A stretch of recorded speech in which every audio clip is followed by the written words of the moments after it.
Welcome to Crosstown Cardboard episode 74. The title is Does Traveling to Shows Make Sense?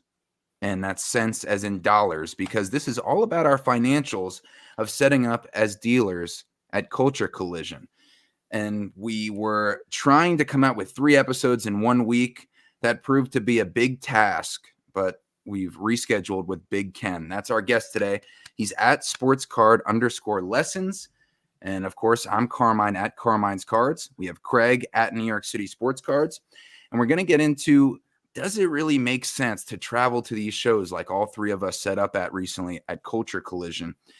We were supposed to come out with the 3rd episode on Saturday. We had to reschedule. We posted that on the podcast, on our Instagrams, all about the podcast. Not that anybody's devastated. We know life goes on, but we did promise a Saturday episode. Didn't meet that promise. So we wanted to let people know. But here we are, Big Ken, Craig, myself.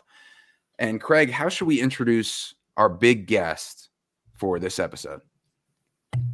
Big guest is he's got a big heart. That's our guy right there, Big Ken. Ken, you're pretty well traveled at this point, I would say. You not only your local shows, but you set up a Culture Collision. Burbank, did you go to? Nope, not yet. Carmine, Not you yet. did. But point is, I think you went to a show at Fenway recently. Yep. Right? Up in Boston. So going to these shows is expenses, right? Hotels, all that. We're going to get into that. But we just set up together in Atlanta, and whatever it costs, first and foremost, we have so much fun. So Right.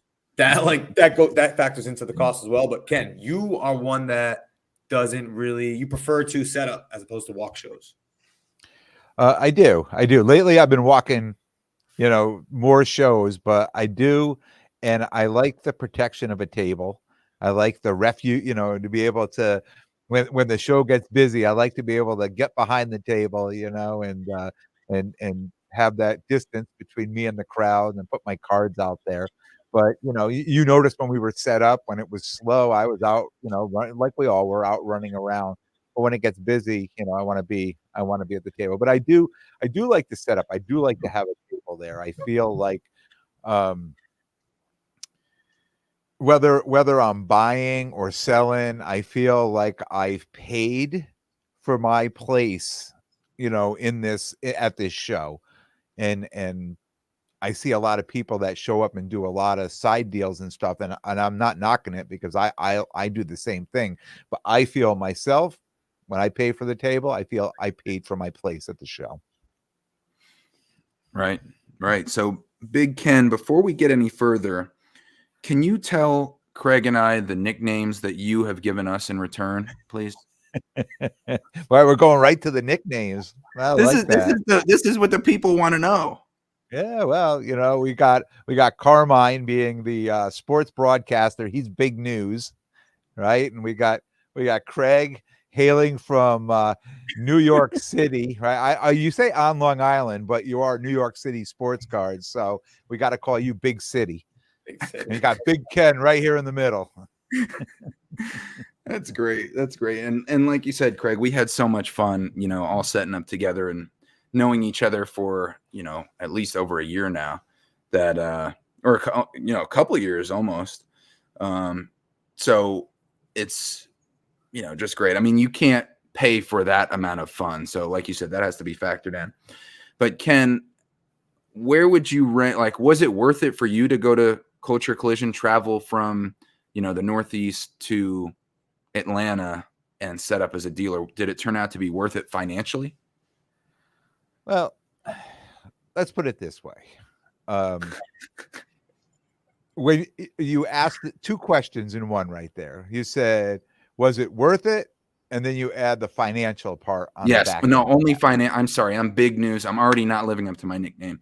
I just meant the last part, financially. I know it's worth it as far as like a fun time and cards and the hobby part. Yeah, yes. and it's there's so many positives in going. At that show, I probably sold. Now, didn't profit, but I probably sold enough to cover all my expenses. But as you know, Big Ken made a big deal on Instagram on Saturday, which, if I included that into the weekend, yeah, it that the whole weekend was paid for, right? And I think that's one thing about the hobby. You can't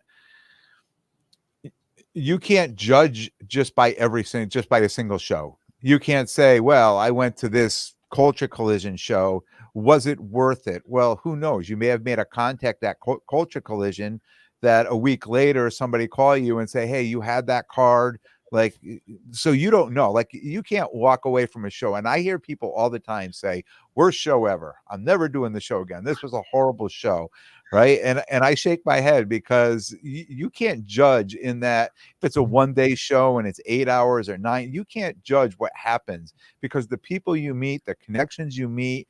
And I took a picture on Friday of my table set up, right, from a distance, probably 6-8 feet away, posted on Instagram. Hey, I'm here. Come make some deals. Somebody saw a card in my case.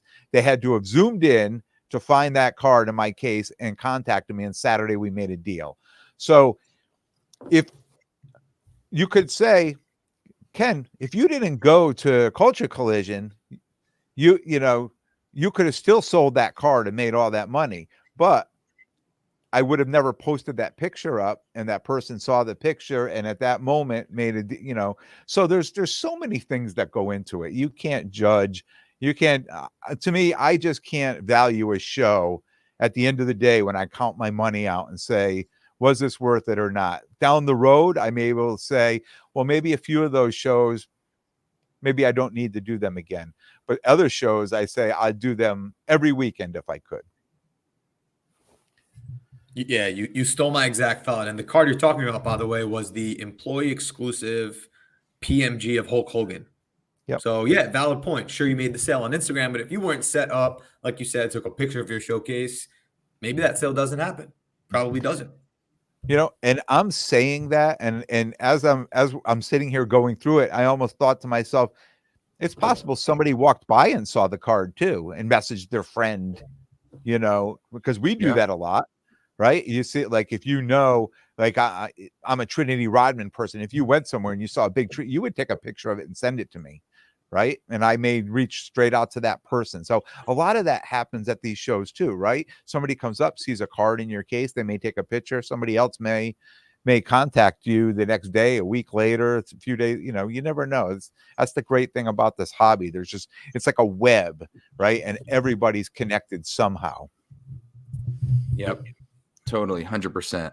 So I'm really, we kind of got our numbers out, and no doubt, I mean, I totally agree that it's worth it with, the friendships, the connections, even the learning, like the sales or future connections. Like even Ken, you mentioned on your podcast, Sports Card Lessons, one of our favorites, clearly, along with Cousins Collectibles.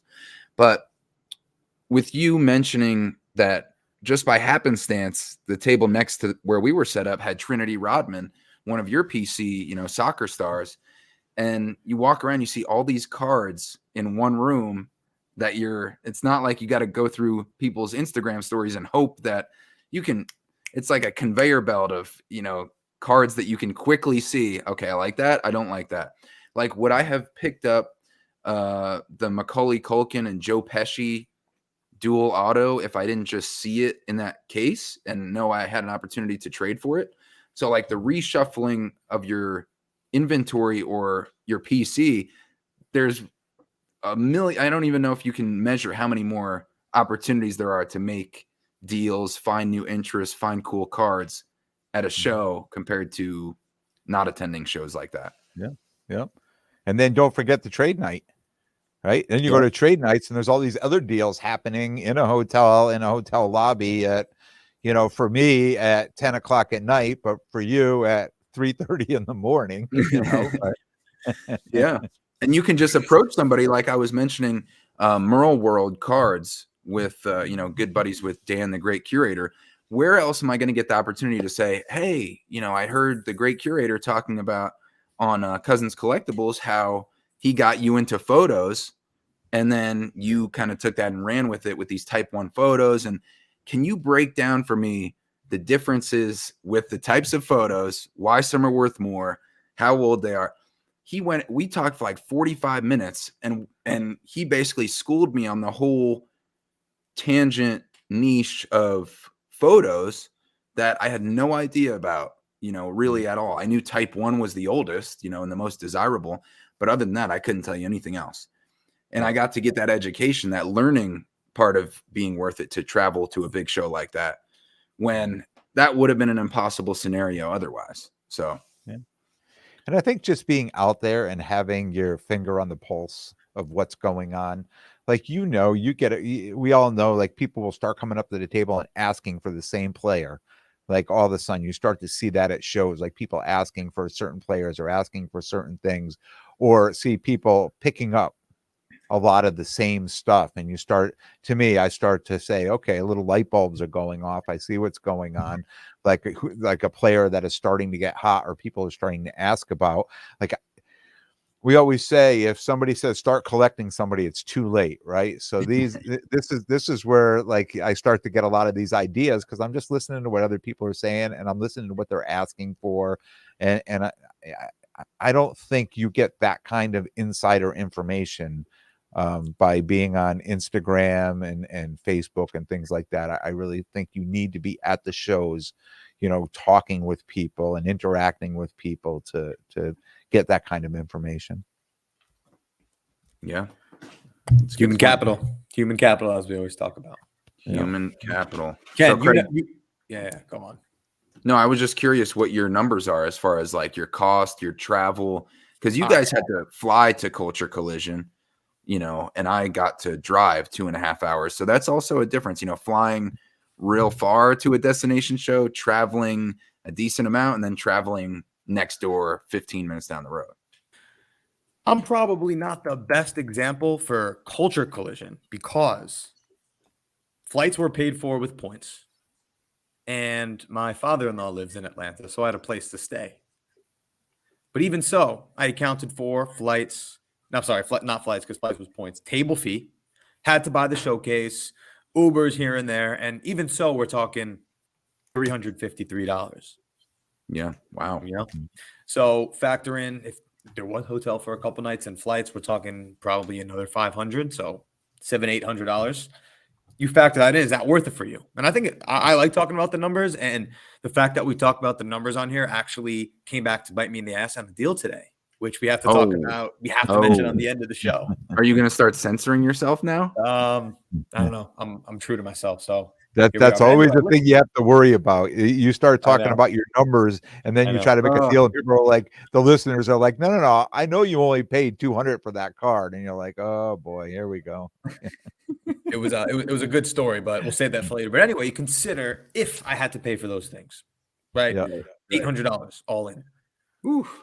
Now, I like talking about this because I think we represent the average person who doesn't really do this full time, but like they want to try something different, go to a new show. What's it going to cost them? For me, if it were to cost, I had to pay all that. Yeah. When I factor in the sales that I made, that hopefully covers half of that. Not to mention, like you said, the education you get from just being there. And I think if you're someone that transacts the way we do, just closing a deal, big or small, buy, sell, trade, doesn't matter. It's a rush, right? I think that's why we all like this, right?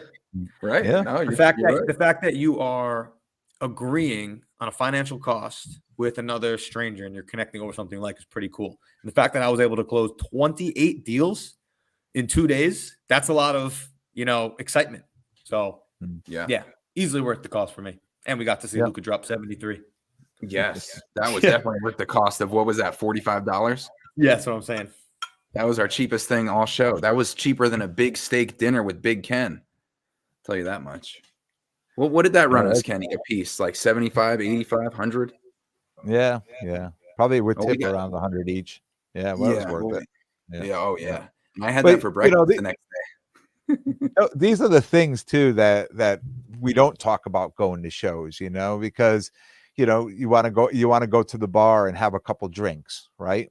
Nobody's adding that to the bottom line. You want to go to the restaurant and say, hey, let's treat ourselves to a nice steak dinner, like something like that. Those are the things, like, I don't put that on. And then there's some surprises. When I got to the airport, I had to Uber back and forth, and it was like $48 each way from the airport to the hotel. But once I got to the hotel, I didn't have to go anywhere. Right. That was it. It was two Uber trips versus you go fly somewhere else to a hotel and you got to Uber back and forth to the venue, So I think that stuff kind of evens itself up. I mean, for me, with airfare and the hotel was, right around $600, I think. And then what did you say? 150 something for the table, and the badges. So I'm at what, 750, another $100 for Ubering, 850, so you figure like, 900, $1,000, for something like that.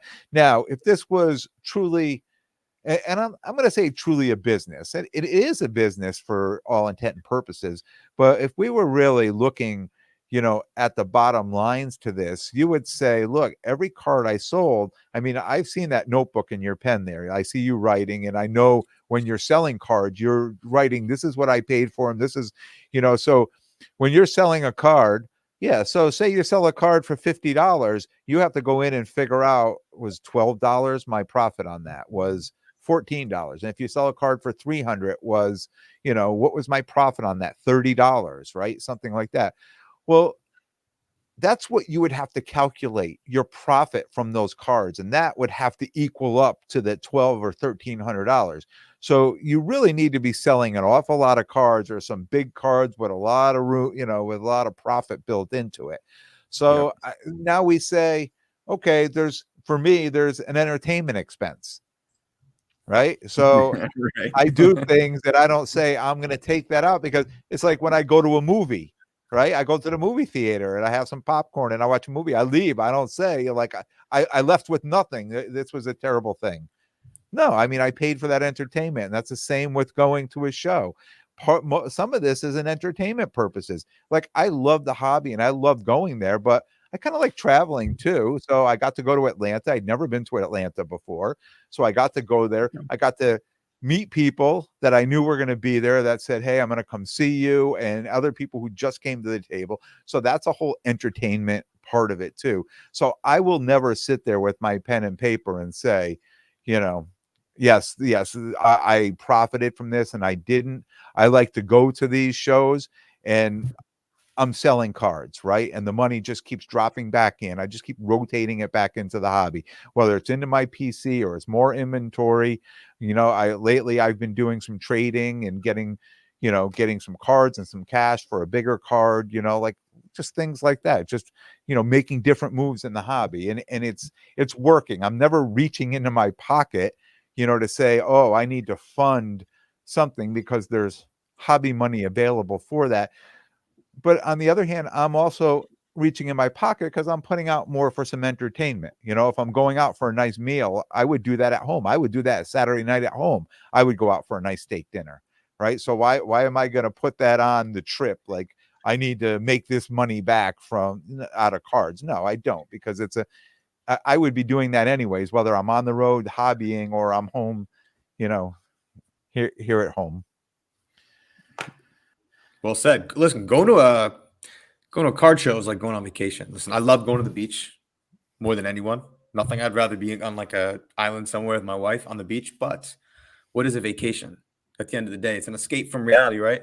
So you're paying for a vacation, basically. Hang with your friends, playing with cards. You're paying for a vacation just like you would pay for a vacation to the beach. It's definitely a hobby vacation. And by the way, Craig, if you took a vacation to an island, you would find a card shop there, because you've done that before. Hawaii, my honeymoon. I seeked out 2 different card opportunities. That's how we roll. Yeah, and I love what you said, Shout Ken, out to my about wife. the I know she's not listening. But she gave you 45 minutes in the card store, right? Worth it. I mean, that's the hobby symbiosis you need. Every big person in the hobby had a big woman to support them. I think that's fair to say. All right, so we got no comment from the fellas here. Okay, so the entertainment expense, like what I was saying, with that is so spot on, because the whole thing, with the hobby, like, I want to have as much entertainment as possible, as long as you're not losing your shirt over the hobby and you're financially responsible, like how you're in it, how much money, like you said, Ken, you're not taking personal money or money you need to live and using that for cards. Like the person who made our Culture Collision honorable mention team, the unfortunate gambler who needed money out of Craig, and he gladly gave him 30% comps. No, just kidding. I'm just kidding. I'm just kidding. But that's huge. And I think also when you travel to a card show and you set up as a dealer, you have so many interactions with people that you get like a decent feel for the city. You know, like you were saying, you never went to Atlanta before, but how many people from the Atlanta area probably came up to our table and we got into conversations with them. We got a feel for like, you know, and I felt like I met so many Atlanta people compared to like if I took a trip to Atlanta and saw some sights also. Yeah. Yep. Yeah. That you got more conversation, more out of more people FaceTime. Yeah. Than normally you would have, because even if you go out, like sometimes I'm going to these shows and I'm by myself, and if I go, I say, okay, I'm gonna go say to a bar and eat dinner or whatever on a Saturday night, you know, on the weekend I'm away at a show, I'll just start talking to whoever I can around me, you know, just to get, just some people time in, like, just find out, the people, who you are and where you're from. And sometimes they're local, sometimes they're traveling. But yeah, I mean, sometimes I think that's like half the fun of getting out and traveling and going, even if it's not to these shows, just to those areas and going out and seeing. And like Craig said, like, just like being on vacation. Even when I go on vacation, I strangely find a lot of people to talk to. And you get to include things like, Ken, we were mentioning the steak dinner, and then, walking around downtown a little bit and going to the Hawks game with Craig. Like, you get to do things that you wouldn't normally, be able to do. And the connection piece too, like, we were mentioning this card that I got, the Willis Reed, the captain inscription on the first year notable nicknames. Now I have a connection with Jeff's cards, a New York City legend in the card game. Saw him today. You saw him today. Okay. We talked about that very card. Really? What did you guys say? We were just talking about the deal. He didn't realize how much I liked that card as well, but he was set up today at the Bleecker trading event. Okay. But I told him, listen, I'm happy if it's anyone's collection, it's with you. Yeah. Thanks, bro. It was funny. Put it up nice and close. You want to see it again? Willis Reed, the captain. That's the notable nicknames. 2010 National Treasures. Yep. Right? Yep. And it's numbered at a 99, but really they hardly ever come up. I mean, people really collect these. This card away from Craig? Do I feel some? No. I had my chance at the show. I laid my eyes on it, and I could have made a play, and I didn't. Yeah. He who hesitates is lost. Yeah. It's created a crosstown cardboard controversy, and we're trying to mend the fence. Actually, if we have to admit, that's why we had to push the episode back a few days, because me and Craig had the controversy, very public. No, I'm just kidding. No, we were completely fine. It was a scheduling. It was a conflict, not a controversy. Yeah. But I totally agree. I mean, that connection with Jeff's cards, now I know what his showcase looks like. I already made a deal with them. And Craig, like you said, putting the money out there, exchanging money with somebody, that's like one of the quickest ways to make a strong-ish connection, or at least, you have enough trust in the other person. And now I can message him at any time, and he's, swiping up on my stories with the fire emoji, and now we're like going back and forth.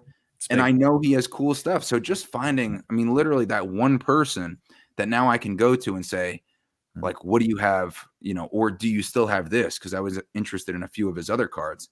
Yeah. And so to have a supply of somebody with cool cards, like Ken with that Trinity Rodman, and Craig, I'm sure you met some people there too, as far as soccer cards that you picked up. Now you have connections that you really can't measure with cost. One thing I'm just going to jump in. One thing I want to say about Jeff is so easy to make a deal with. Yeah. I mean, that's the best thing. Like, I've made deals with Jeff before. So easy, and it's not high pressure. It's not everybody looking to try to get $1 or $3 or $5. I mean, it's offer, counter offer, and right. maybe one more piece of conversation, but the deal is done. There's a handshake there, and that's one of the reasons I see Jeff at a lot of the shows, and I've made deals with him before. And when I look in his case and I see something I really like, and I made a deal with him at this last show, I bought a card from him. And I just know it's gonna, when I look in it, I see a card in his case I just know it's gonna be a real super easy deal. Yeah. Yeah, 100%. And me and Craig were talking about this too, Ken. I'm interested to see what you think about it, because we were like, and you have cards like this too, that you feel honored when somebody buys it out of your showcase because it encapsulates your style or what you also like. So you're sharing what you like with somebody. But see what you think about this, because me and Craig made a few deals like this, but also with Jeff, he has What- cards that's my what is cat. that? I'm s- Oh, that's the like, big cat. That's the big cat with a the K. big Sorry. cat, top cat. So yeah, so when you look into Jeff's showcase, you find something that you really like. Like it's not like, ultra modern football or things that they're a dime a dozen. If you collect that, great, and that's what you like, that's awesome. But you see the unique level of stuff, like in somebody like Jeff's showcase, or hopefully in ours as well, when we were set up, that you want to actually really be motivated. And he's also an extremely easy guy to deal with and very honest. But you're very motivated to get that card because the person has something that you really like that is unique, like this. So you're like, oh, I got to get that. That's cool. Yeah. Yeah. And I know Jeff is another guy that does women's sports, right? So that's why I like to go. I know when I see him, I'm going to see some women, some women athletes in his case. And I'm pretty sure definitely, I know the card I bought from him at Culture Collision was Brittany Griner. It was the Olympic pedigree card, and they're autoed.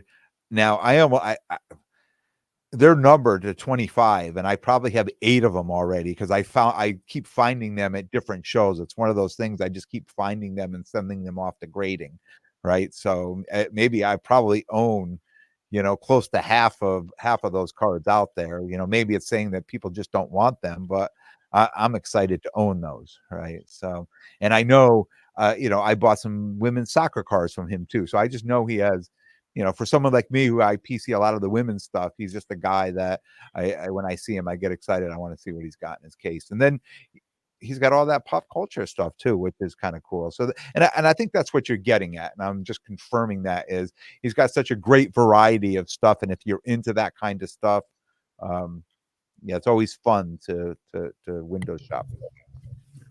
Now, Jeff's got a lot of cool stuff, and we see Jeff at shows. But I think the benefit to all this, we're talking back to the theme of travel and the shows. The benefit is you just get exposure to different stuff. I love my local card shops. A lot of my shops, the shows, the local ones, you see a lot of the same vendors, the same cards. So you're just paying for the opportunity to get your eyes on different stuff. Is it worth it to go to national? I don't know about you all. Last year and this year, I booked my tickets, locked in for Cleveland. I usually go for 2 nights. So 2 hotel nights, flights, tickets to the show. Cost me about $550 total. Now, Carmine, if you remember, I made that Jude Bellingham flip. Yep. Bought it for 500, sold it for 1,000. There's my trip right there. Even without that, though, again, the cost of that versus the type of stuff that you'll see, that's where I got a lot of my good Knicks PC cards that I'm not going to find at my local card shop. So again, does it make sense? Yes, because you're going to see a whole bunch of stuff that you don't normally see. And I can't wait for Cleveland this year. Yeah. That stuff. That's what we always talk about, the stuff. I mean, Stuff. And, Stuff. and I don't know if you guys do this too, but sometimes they just go, you got like last year for the national, Chicago's coming up. Sometimes you go into the, your PC or your showcase, and you kind of look through your cards and you say, you know what, I think it's time I can move this card, and I'll take a card and I'll sell it, and it'll provide me the capital to pay for a trip like that. Where I could say, okay, it's my card money paying for and then I go out there, I turn a profit out there, and I can go and in one way, I'm turning that card into another card, but I'm using it to pay for the trip before I actually go out and remake the money back, so Yep. things like that too. Yeah. I definitely agree with the exposure, like at the national you were mentioning, Craig. The exposure to these cards, like this is the one that I came away with from national, the Larry Bird Flawless 1/1 patch auto. And then I also had the triple auto, the rookie of Bird and Magic, and then Dr. J. And like you said, I would never be able to find those just like and have a chance to make a trade for them if you're not looking at all these showcases and 90 of them I say no to and just walk right past. But those 10 that I end up finding, like a Jeff's Cards, like Jordan, who I got this flawless Larry Bird 1/1, or if you are at a trade night like the one with the Wolf Pack at the National, and I come up on a father and a son who just so happen to have the card that I was trying to get previously of the Bird, Magic, and Dr. J triple autograph, and now I have a chance to sit down, meet them face to face, gain trust, trade with them in a fair way. That not only are you not going to find cards like that you're super interested in online, most likely, but also you're not going to be able to build up the trust to make a 5K or a 3K value trade online unless you already know the person, and you've built that connection. So, and now that can continue. Every time I see Jordan, I automatically have a great thing with him because I got, one of the top cards I could possibly get for my own personal collection off him. And now we're just chatting. Oh, do you have any new Larry Birds? What are you collecting? It's great. Only at National. Now, I don't know about you all. When you guys go to local shows, you drive, right? It's nothing. Hop in the car, quick, 15 minutes. Yep. See, I don't have that luxury. So if I'm going out to Jersey and I got to get there on my own between the time and the New Jersey Transit, sometimes that's not even worth it for me, given the amount of time it would take me there. So right. If you go to a local show, easy money. Yeah. I mean, and I'll present my expenses. Good segue, Craig, because as far as the driving, now I wouldn't call this a local show because it's about a 2.5 hour drive.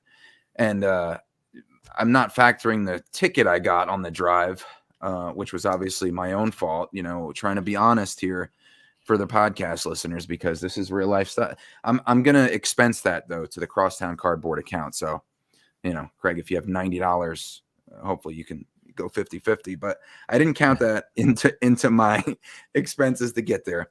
So it was about $50 of gas, 300-mile round trip, $50, let's round it off, for the Hawks and Dallas Mavericks game to witness Luka drop 73, which we dropped fewer dollars on our ticket than he dropped points. So that's a good value. We didn't even pay $1 per point because he had a big game. Right? That's Points a good nickname for Luka. Big game. Point scored being more than price of tickets is pretty wild. Yeah, that's pretty good. That's why they call him Big Game from now on. That's where you heard it here first. So trying to set those trends. So 300 was for the mileage, $50 gas, $50 at the game, $300 for the hotel that me and you split, Ken. And you got, like Craig got the stay with the in-laws and the points on the flight to cut down those costs. That's a great way to do it. If it makes sense for you, oh shoot, that was unintentional.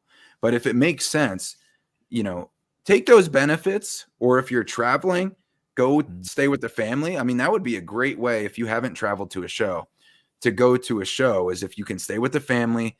Perfect excuse to, get a little alone time or get a little respite, retreat to your bunker as far as, setting up at a table like Ken likes to do. Great excuse, and Craig is the master at that. So that's, a way to save costs, splitting with a roommate. And then I would like to mention, though, that splitting one table 3 ways, like what we did, is a pretty rare situation. Like most of the time, people want at least half a table, a full table. So we were generous, like giving each other space and having one showcase. Because Ken, at your setups, you would easily take up a whole table, I'm sure, if it was your normal. Well, traveling, now I'm flying, right? So there's only so much you can carry with you. But Yeah. a local show, I would take up 2 tables because I'd bring all my value boxes and my dollar boxes and cases and all that. Yeah. Right. So splitting the table 3 ways with 3 dealer that worked badges. perfect. Oh yeah, it was great. It turned out great. Yeah, it turned out great. So that was a good, 167, was it, Craig? Split 3 ways for 3 days, staying at one table. Okay. So my total expenses, not factoring in food, which is a big one, but it was 567 to, drive there, stay in a hotel for a few days, set up, go to the Hawks game. And then if we're factoring in food, you got to be close to 700, 750, because that steak dinner, ran us over. But yeah, I mean, that's expensive if you think about it. That money can just go quick. And the $30 breakfast I got at the hotel, that was really good though. But I don't know. Yeah. I haven't figured out if that one was worth it yet. But I mean, that money can be gone in a snap, even if you're driving, $700 to do that. That's not chump change for me. Yeah. Look, it's a hobby. People pay for hobbies. You join a league. You want to play pickleball. Maybe you're in an art league or something. I don't know. An art league. Whatever your hobby is, you have to pay money to participate in these hobbies. This is really no different. Yeah. For us, at least, people who are travel. People Right. travel for these hobbies that they have hobbies that it doesn't create income, right? There's more hobbies out there that don't create income. This hobby just does for us, creates an income, right? Yeah, true, right. And so, I mean, Now- people just put that hobby money out and go do their hobbying thing, and with no chance of making money back on it. So this is kind of this is a special hobby where, there's always, trading and buying and selling, a lot of things happening. Yeah. So Ironically, the whole mission of my card club is proving that you can participate in this hobby at little to no cost. Mhm. So that's what they're able to do. I guess it's, obviously it's different for us. Yeah, you definitely can do that. And I think that also your card club kids, Craig, could learn a sports card lesson from Big Ken, because when I was listening to his podcast, the most recent episode, because I want to get his perspective on recapping the trip, because we put out 2 parts of our own perspective. And we're going to, by the time this comes out, we'll have at least one part of the vlog featuring Big Ken in it. And, just recapping. How's that looking? Good? It's good. It's looking pretty good, I think. It's around 15 minutes. It's got a bunch of our deals, including our second ever trade that we were able to do. And that was fun, some pickups, what the show looks like, some play-by-play commentary. Maybe I should get into that, some sports card commentary if this whole thing doesn't work out. But anyway, that's something that, will be out if you guys want to watch it on YouTube as well. But when I was listening to your podcast, Ken, you moved in silence like lasagna with Lil Wayne, that great line. You were selling stuff out of the value box that I didn't even notice. And then on your podcast, you're like, yeah, I paid for my trip with the value box, cards between $10 and $60, like that Travis Kelce gold I sold while you were, shopping out in the show. And it was $20. I was like, shoot, I would have bought that if I knew about it, numbered out of 10. So I know you basically paid for the show based on selling those value box items. What I'm trying to learn for myself is, how do you get the deals to buy those cards to then be able to sell them for a good deal to other people? So I just hit the local shows.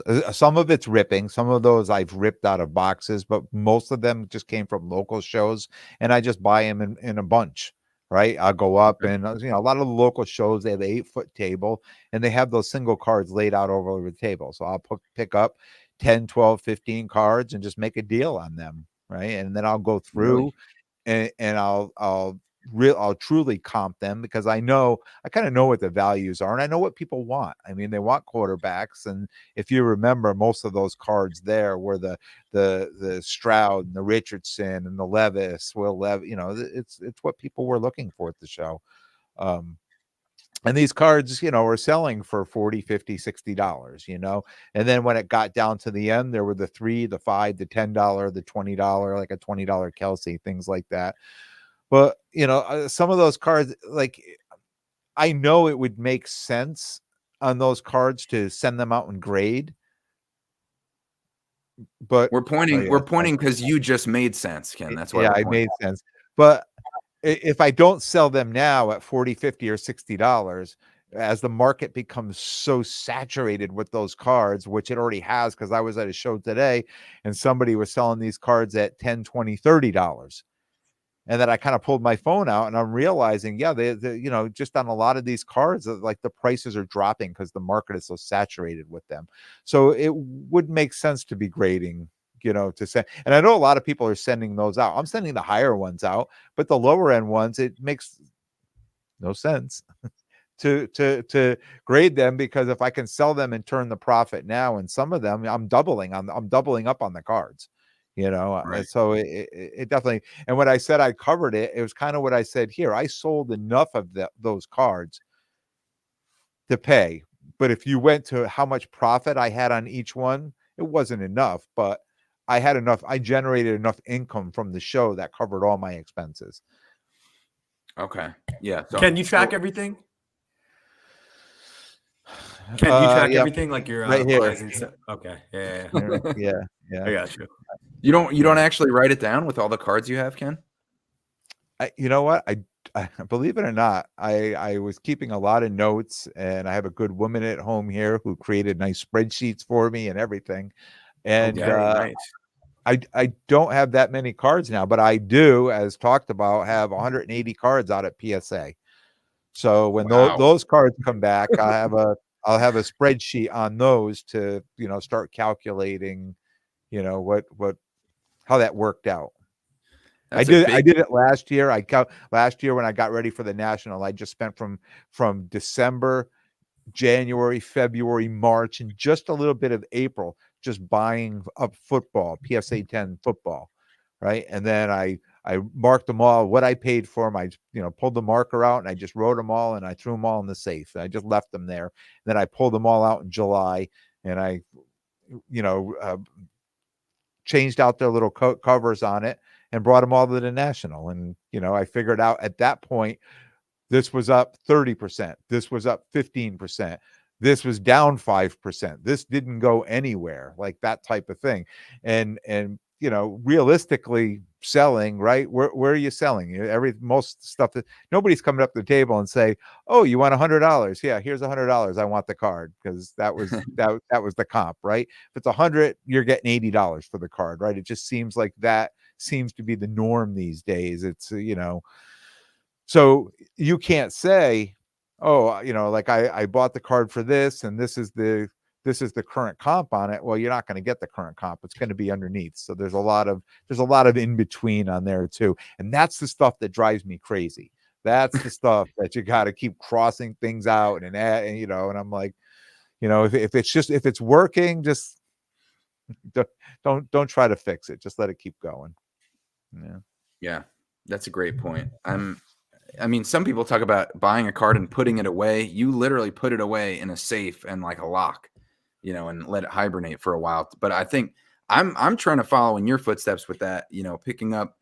I've literally had it locked in my brain, big brain, about, what months do I want to start picking up football? And you talked about this on your podcast, like, March, April, May, start picking up the quarterbacks to, and then by the time the season's about to start, the national time. So I'm curious, Ken, what percentage of comps, because when you get, you walk up, and I know it's an inexact science, but when you're like putting 15 cards together and you say, here's this Kelsey Gold out of 10, here's this numbered Mahomes, you're definitely, clearly a Chiefs fan. So good luck on Sunday. But what percentage of comps will you try to get to make it make sense for you to buy, 15 of 20 or 20 of these cards that, let's say you buy them and then you sell them for a decent deal in the value bin? Yeah, if they're 15 or 20 cards, I'm getting them at 50. What their value is, I'm getting them at 50%. Wow, Maybe. really? Yeah, and dealers are happy to do that. They're happy to sell those things because for everybody, it's for most people, it's just they're just trying to pay for the day. They're trying to pay for their table. They're trying to pay for, and a lot of dealers I talk to, they love to rip wax. You go to these and you see people behind the table ripping wax. They're sitting with their kids, all right? They're ripping wax out, and they're like, "Oh, this is a great card. Put it in a thing and throw it up on the table. We'll sell it and we'll earn some more money and we'll go buy some more wax," type of thing. So, I come up and, if you're buying 1 card or 2 cards, you're paying all of what the card's worth, 'cause if so they're gonna say, "Oh, look, hold the phone up and say, look, the last 3 sold at 60, you wanna give me 50, that's fine," like that type of thing. But if I've got 15, 20, 25 cards at a busy show, and I go through and I say, "Hey, you do like $60 for all these or $50 for all those."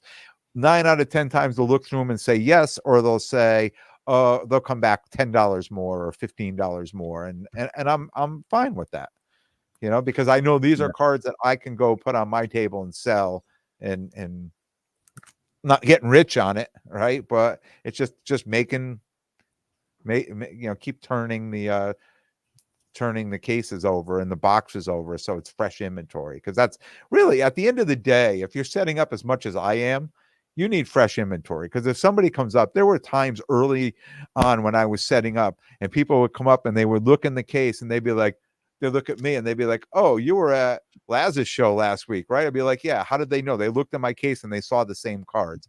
Then they just walked away, right? And then I'm like, well, that's no good, right? So that just taught me something there, right? So try to keep turning that case as much as possible, and hope that people feel like you're talking about Jeff, that they feel about me. Like he always has something cool in his case and he's easy to deal with. I mean, those are Yeah. the most important things you want, the attributes you want being a dealer to show. You want people to think that about you. Yeah. Amen. And it goes back to again, the theme of the episode, traveling. The more you travel, you meet different people, you see that they're honest and have integrity, they see that about you, and then boom, connections are formed. Yeah. Totally true. I gotta get to a West Coast show. You'd probably really like Burbank. So I set up I'm there. I mean, like we've I'm a talked about. Southern California guy. I like Yeah. I mean, SoCal. you mentioned the beach. You're just going from Long Island to Long Beach. See It's that? not in Burbank anymore. That's in Ontario, right? Ontario, Yeah, California. yeah. It's at the when I went, I think it was the Ontario Convention Center. Yeah, Yeah. yeah. See, So a I lot could of tell people that. I was gonna say, a lot of people that I know that are going there um have tables that I was always trying to get into that show, trying to get some space at that show, and now all of a sudden people are like, "Oh, so and so's got a table, so this guy's got a half a table," and so now it seems like, for whatever reason, people have space available now. So I think it's going to be easier moving forward just to get space at that show. But I know from East Coast to West Coast, the land in Ontario, California is very expensive. Because I Yes. looked up flights. It was like almost $800 for me to fly from Connecticut to land in Ontario. But Yep. if I landed in Vegas or I landed in another California airport, it was, I don't know what is so expensive about that area, but it's Yeah. It's just those regional airports, Ken. It's like I was coming from Medford, but thankfully I was in Southern Oregon, right there on the West Coast. So I would go. I don't know if it was a direct to Ontario or if it was Medford to San Francisco to Ontario, but I mean, you know, I think I was able to fly into there, but that's a couple $100 compared to, like you said, going all the way from New York to whatever, bigger airport and then going to Ontario probably. I mean, that makes a and big difference. it takes a lot out of you for a weekend show. Yeah. Like a local weekend show takes a lot out of me. I couldn't imagine, just going to the West Coast just for a show, flying there and flying back. I would need 2 days to recover from that, I think. Yeah, a 3-hour time difference each Yeah. way too. By the time you get adjusted to one, you go back to the other one. Yeah. But I liked what you said about, getting stuff at 50% of comps, when you buy a big bulk deal from another dealer or somebody like that. They could get card fatigue also, and you could have more patience. One of our previous episodes, the payoff of patience, and you're like, this card is cool to me. I'm a Chiefs fan or whatever reason, it's a WNBA player like you also pick up and have pop culture. This is a Britney Spears card, like the one that you sold at Culture Collision. And so you might pick up those cards that other people think is trash, and to you it's treasure to buy it at 50%. Like if I have to wait to get 80% comps on this, for a couple months or, worst case scenario, then you're fine keeping it and you're in it so cheap where it doesn't really go wrong for you. And I even experienced that to a lesser extent when I went up to one of the tables at Culture Collision and I picked up like 5 different cards for probably 70% of comps, but it was stuff that I liked, like this 1 of 1 Caddyshack auto, this Billy Crystal auto. I got a Charlie Sheen also. I got another card. And then, this was the one that the guy really wanted to get rid of, this Bobby Portis National Treasures RPA. Now he's a NBA champ, Bobby Portis. Once a Nick, always a Nick. On the Milwaukee Bucks, and a Nick legend, as you mentioned, when I picked it up. But Ken, this guy couldn't sell this fast enough, for like a decent price. I mean, so like you said, it could be some of that. The beautiful thing about it is, and you talked about some of the cars that I had, and you used the correct word. You said they're like, you think it's a treasure and somebody else thinks it's trash. And that's the beautiful part. That's the beautiful thing about that. It is a treasure to me. And I don't care. I'll keep the card. If the card gets stale in my case, I take it out and put it on the shelf, and I'll leave it on the shelf for 6 months. And I hope Britney comes out with a new song or somebody else does something else, right? And then I'll pull it back out again. But if not, I mean, I bought a Lady Gaga card that I absolutely love, and I carry it around. Why do I put it in my case? It's overpriced in my case. I put it in my case because I'm hoping somebody else will come up and be like, oh, I have this Lady Gaga card, and they'll show it to me, right? Yep. When I go to these big shows, I bring my Mike Tysons. I mean, you saw everybody was like, oh my God, look, these Mike Tysons are beautiful. Now, this show, nobody came up to my table and said, look at my Mike Tyson, or I have this Mike Tyson for sale. But at the National, I saw so many Mike Tysons at the National just by having those in my case. So yeah, they are my treasures. And if you really want them and you're a real collector, we can make a deal. You can buy them. But if you think they're trash, I'm happy to hold on to them, and it's funny because you see, if you do this enough, people walk up and they look in your, they're like, oh my God. And you think they're looking at, your Mahomes or, like your high end card, and it's a Britney Spears, like, and they're like, they think it's the greatest thing they've seen. Right. And then you're like, all right, there's my people. Yeah. Ken, you had a Jersey Shore card in your value box that somebody really liked, and they wanted to gift to someone, and they were very excited about it. I remember I was trying to middleman it for you, but this guy wasn't willing to come down on it. No, well, he made a very low ball offer, and I think the card.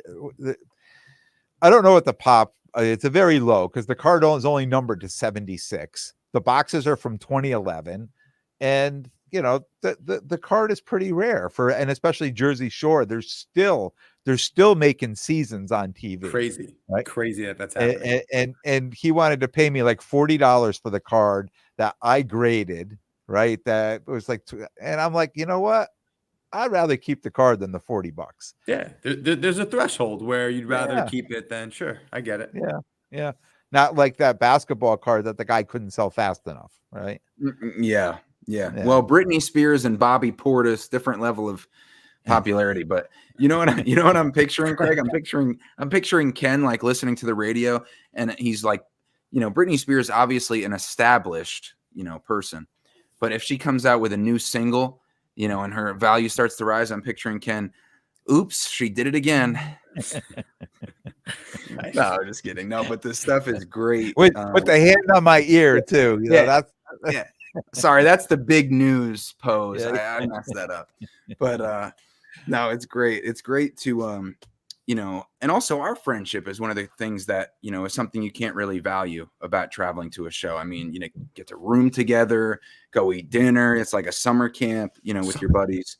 And like you said, I love what you do, Ken, though, as a dealer, which I think if anybody's thinking about either traveling to a show to set up or to browse or just setting up at their local show, which is, it's your style of dealing is like a highway. You have the right lane, the slow traffic, the stuff that you're fine keeping, that you don't mind not moving.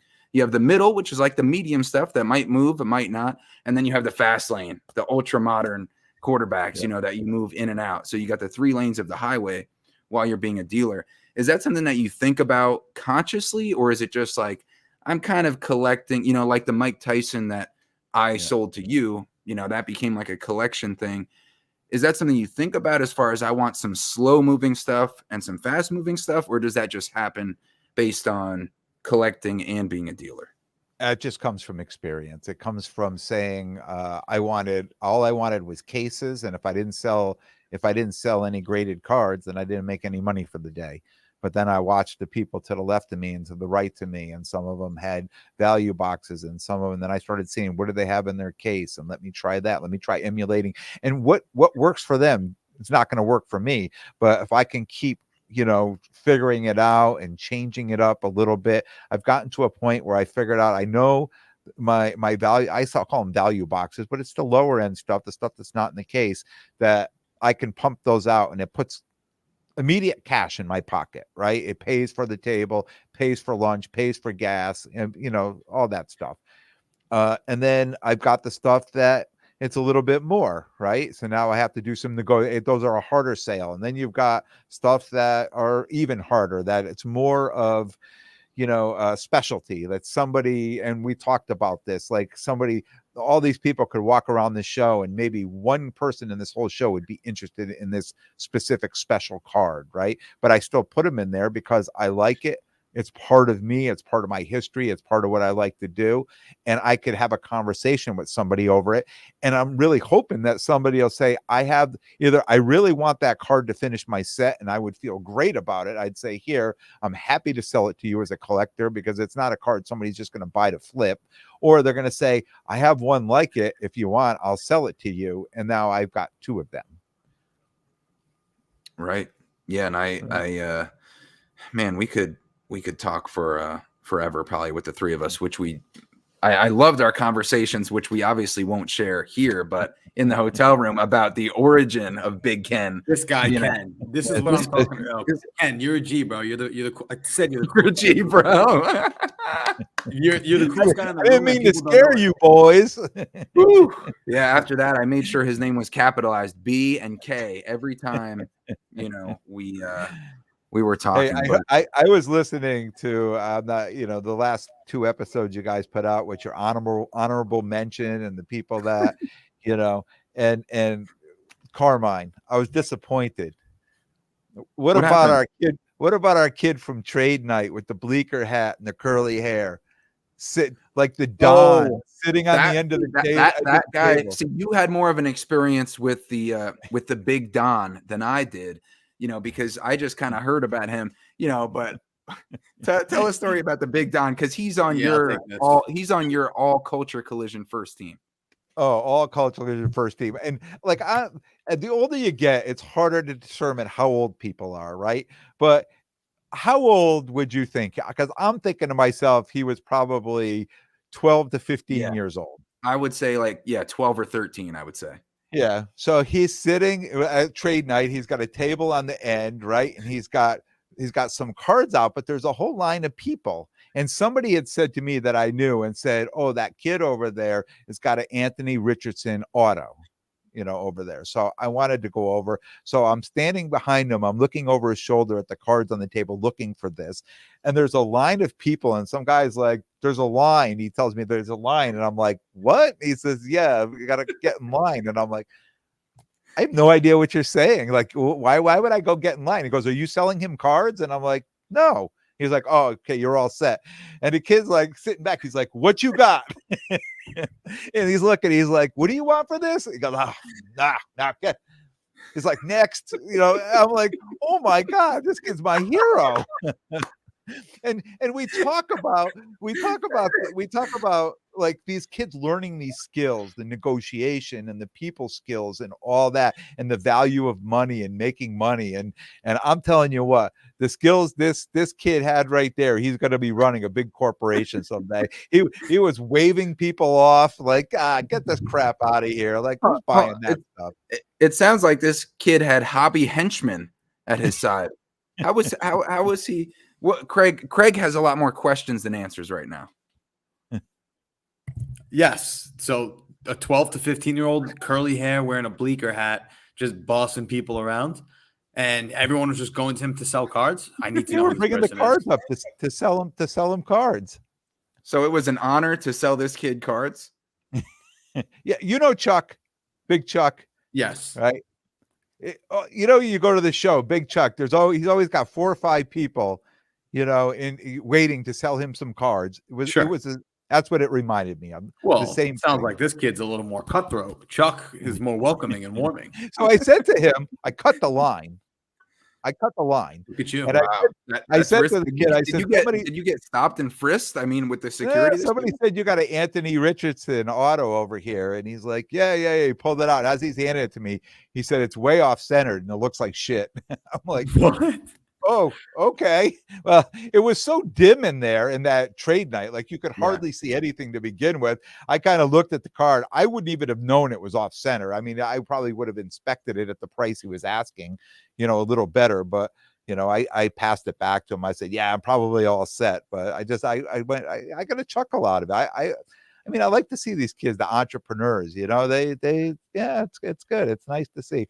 Kind of reminds me of myself as a kid, running paper routes and mowing lawns and, making money. It's the new age hustle is what it is. You're not shoveling driveways anymore. You're taking out your phone and calculating comps. It's just a little bit of a different era. Well, you figure the kid's making money, right? He's got to be making money. Well, he's obviously paying his employees to, keep the line in order. And, So I was curious, speaking of trade night, Ken, because you as a Chiefs fan, at the time when we were at the show, the Ravens were about to play the Chiefs in the conference championship. And now, of course, we know the Chiefs won. But at the time, a lot of people were really thinking the Ravens were going to win, and they had plenty of chances to do it. So you as a Chiefs fan, you picked up that Patrick Mahomes downtown PSA 10. Love that card with the ketchup, which I was shocked that we had to explain to a few people, clearly not Chiefs fans, about how much Patrick Mahomes loves ketchup and why that was featured on a card. Clearly, it was well known. There you go. That's it. Look at that card, Craig, with the ketchup coming out from behind. Yep. I remember he got the it. wolf and the Super cool. Dorito chip. Super cool. But the move that you made that I was like, wow, at the trade night, which you were saying you made a lot of sales at on your podcast, was the trade that you made for the Tom Brady auto on card. I think was it a 5-star auto? It was the 5 stars, 2014 5-star auto. And I was like, what did he get? And can you hold that up again? It's the Lamar Jackson rookie ticket contenders auto, numbered to 25 on card auto, traded. BGS 95 with a 10 auto. Yep. Traded, and was it like what, 700 cash from the Brady? That the kid added on. So he added the Jackson rookie ticket auto at a 25 plus like 700, and you gave him the Brady. Yep. Now, you being a Chiefs fan, you made almost like not a prospect-y play per se, because Lamar Jackson probably a 2-time MVP now, but you made a bet on that, and now it didn't pan out as far as the Ravens. But I know you weren't betting, like you were calm as a cucumber, after you made that bet. And I'm like, got the Lamar Jackson, and I'm like, if that was me, I'd be a little stressed. Like, who's going to win tomorrow? My team is the Chiefs, but I just made this bet. So why were you okay taking that on, knowing the risk involved with like a, $3,500 card like that? Well, the card recently sold, but just in December, before the playoffs, for like 3,300. I think it was like 3,280, 3,290. So it must have gone up since then with the playoff run. The card before that sold for like $5,500. Right. Okay. So this person who had this card, he came to me and he wanted 5,000 for it. My Brady card had a 5,000, but my Brady card was truly more of a $5,000 card than his, right? I mean, especially with his most recent comp at around 3,000. Now, here's the thing.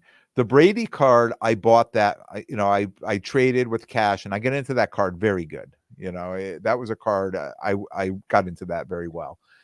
And I got into that card because I'm here in New England, and there's a ton, everybody's a Brady fan here, right? And I figured it would be an easy card to move because there's a lot of big time Brady collectors here. But after I purchased the card, and the big time, it's a lesson learned. They said, you know what? That's a great card and it's worth the money. But I'd rather put the money out into another Brady card than that one. That wouldn't be my go-to. That's not what I would put that money out for. So that card has been in my case now for a few months. People ask me, what are you asking? And there's really no negotiation. There's really no sales on it. The last sale on it was over a year ago for $5,400 or $5,300, something like that. And then when this Lamar Jackson card came, I thought to myself, this would probably be an easier card for me to sell, to move. And not even if I'm not moving it, but even if I wanted to trade down, it would be a card that somebody would want to take this card to Burbank or to Dallas or something like that, versus the Brady card, which was, you would have to find the right person to buy that card. Where here you do too, but this card I think was just more liquid. This Lamar, rookie was just more of a liquid card. So in my mind, it made sense, and getting cash back on top of it, that was a home run. It was a no-brainer right there. Yeah, that's a And great you'll hold point. that, Lamar. What's that? You'll hold that, Lamar, right? I mean, that's just, you'll wait. At some point, there'll be Lamar hype again. Oh, of course. But if not, I bought the card below the comps that it was at before the playoffs. So if I wanted to, I could move that card very quickly. That was that night after I did it, that kid came right over and he was like, "I'll give you 3,000 right now for that card." And I said, "No, I'll hold on to that card because I think there's probably a little more room in that." And who at that point, nobody knew what was going to happen the next day in that game and what was going to happen. So I don't mind taking a chance. Yeah. Right. And it's a calculated chance, like a very, and plus you're getting good value back out of it. I think that's the key too. Like, I loved what you said with it's kind of ironic, but the less established player has the more collectible card in that case. Like, even if you're a Lamar Jackson collector, you're going to rather that rookie ticket, iconic set, the Contenders auto, numbered out of 25 in a great grade BGS 9.5 versus a Tom Brady auto out of a less desirable set, that 5-star. It's not an upper class set. It's still a nice card, still a Brady auto, but it's not as collectible for somebody who's already shelling out, 3, 4, 5,000 to try to keep something in their collection. So even though it's more of a prospect with Lamar Jackson, the card is more collectible versus a Tom Brady all-time great, but less desirable card in itself. Ken, that's out of 23. The cracked ice, 20, right? 25. 25. You're talking about the Jackson card? Yes. No, it's not cracked ice. It's the Contenders. What's the parallel? Because I'm not that well versed in Contenders football. It's just numbered out of 25. It's does it have the like a Contenders championship ticket. Championship. Okay. Yeah, they do it with the tickets. That's right. Cool. Yeah. That's great. Anything else, Craig? What else you got? That's all I got for you. I did want to, I know we went long today, but I did want to plug Bleecker, speaking of shows and stuff, because they're doing their monthly Showcase Spectacular every first Sunday of the month from 1 to 8 p.m. So I walked around the West Village today, got some pizza, went to Bleecker, met some friends. So that was fun. I'm going to have to meet you down there one Sunday for that. It's worth it because it's in a good neighborhood, the West Village. And, you got good people set up. Jeff's Cards was set up today. Sharon Black, Jada Wolf was there. But I had to mention that I ran into Carmine, the podcast listener, Curtis. Yeah. Curtis is a friend of mine, and we were just chatting. He's got 2 young kids. He lives uptown.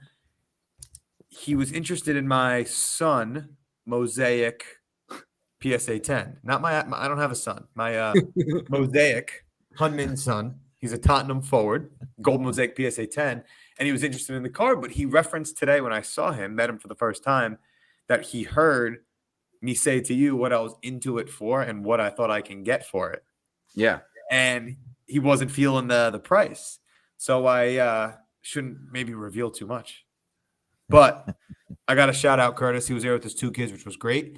He gave me a card club donation, a nice 2-row box, and he hooked me up with a gift, this nice Bernard King jersey autograph card. Shout out to Curtis. That's awesome. That's cool. He's a listener, so that was a cool interaction. And these are the types of connections you make at Bleecker. That's why I love going there so much. Yep. Go to shows and go to shops. I think that's 2 things that we established here. Traveling to shows doesn't make sense. I think the takeaway is really, it's incalculable, the value. Financial value is one thing. And like you said, Ken, you can't measure the entertainment, the connections, whether it's to get a card or to make a new friend, the experiences in a city, that you can't get without traveling, and strengthening connections you already have in the hobby. And we talked about listeners with the two-part recap that we had previously about Culture Collision. I think that was the most feedback I got, and we hardly talked about cards. We more talked about the people. And Craig, that was a great idea for the first team all Culture Collision list, to name the 5 people with the most interesting stories. The handshake kid and the non-subscriber were like the two. It's still funny just to even mention their name, but like that was the most feedback that I've ever gotten on an episode before, with 73 episodes to choose from before this one, because it was so entertaining and it was so fun, and it was social situations that you would never be in without it making sense to travel to a card show. So stories for life. It's the stories, man, with the cards too. I mean, there's so many great things to pull from that. But what'd you think about those people who we met, Ken? There were some zany stories coming out of that. Yeah, that was. I'm laughing because I was coming in. I was listening to yours in the car, and as I was pulled in the driveway, I was coming in. It was the part where you were laughing because Craig said, the guy refused to pay $5 to get a $5 discount to subscribe. And I paused it. I came in, I was laughing, and Sherry's like, "What are you laughing?" I'm like, "You got to hear this." I rolled it back, like 30 seconds, and she was laughing too. Yeah, that was definitely a cool little segment. It was fun. Yeah. But you know what? That these are the people you meet at shows. And you can't predict, what everybody hobbies differently. There's some people that come in and walk through that show, never buy a card, don't own a card. They just like to look at cards, right? And then you got all the way up to somebody that comes in and can't walk by a case without buying a card. And then everything in between. So it's you meet all kinds of shows, and they all mean well. They're all part of our hobby, right? And the hobby wouldn't go around without everybody, right? We need everybody to keep it spinning. Yeah. Human capital. Yeah, we always allude to that. Ken, that's all I got. What's your next show? I am doing Mohegan. I'm doing the casino shows coming up the end of February. I'm doing Mohegan Sun 2 days, the last Saturday, Sunday in February, and then the following week is Foxwoods Casino. Is the following Saturday, Sunday is the Card Vault show. So those 2 shows, I may. If it makes sense, I may take my hockey cards to Toronto Expo and move those up there. And then we'll see where it goes. You know what? I was talking to somebody today. I went to a show. I was talking to a dealer about the Nashville show.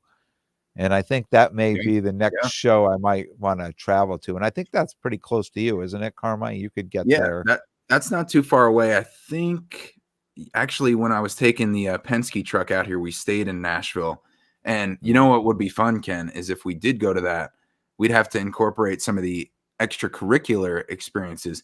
And I drove past, and anybody listening to Nashville knows this, the line of bars that are playing live music with that country row there. I mean, I saw 3 drummers back to back to back, like in the 3 bar restaurants. That would be really something cool. That would be and I would be interested to see what the card selection would be like. It's 5.5 hours, 5.5 hour drive, which isn't impossible, but yeah. And I think it's like he said today, and I was going to check it. Don't hold me to it, but he said it was 750 tables.